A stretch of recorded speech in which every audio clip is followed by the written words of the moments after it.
కర్మయోగమును కృష్ణుడు వివరించెను. స్వధర్మమర్మము నరునకు వినిపించెను. కర్మయోగమును కృష్ణుడు వివరించెను. స్వధర్మమర్మము నరునకు వినిపించెను. కర్మజ్ఞానముల ఏది ఉత్తమమని అడుగా, సాంఖ్యులకు జ్ఞానమని, యోగులకు నిష్కామ కర్మమని. కర్మయోగమును కృష్ణుడు వివరించెను. స్వధర్మమర్మము నరునకు వినిపించెను. కర్మలు చేయక ఎవరు క్షణమైనా నిలువలేరు. ప్రకృతి గుణ ప్రభావముచే ప్రకర్మలు చేసెదరు. కర్తవ్య కర్మ చేయవలయును. ఫలితము కొరకై దైవ ప్రీతికి కర్మలు చేయవలయును. కర్మయోగమును కృష్ణుడు వివరించెను.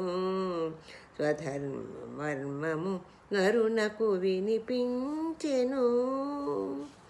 ఉత్తములు చేయు పనిని ఒరులు అనుసరింతురు.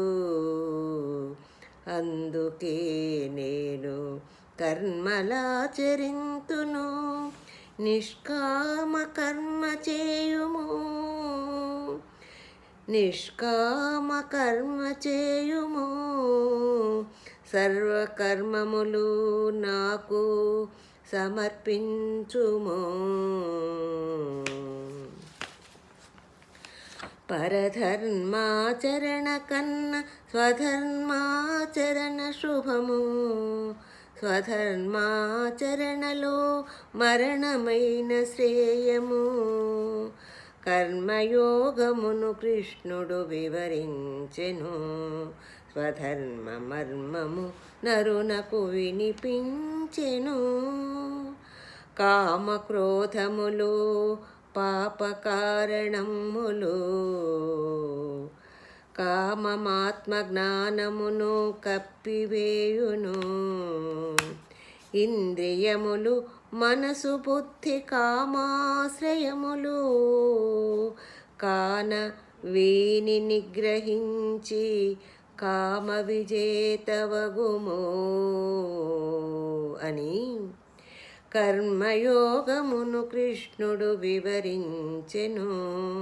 స్వధర్మమర్మము నరునకు వినిపించెను.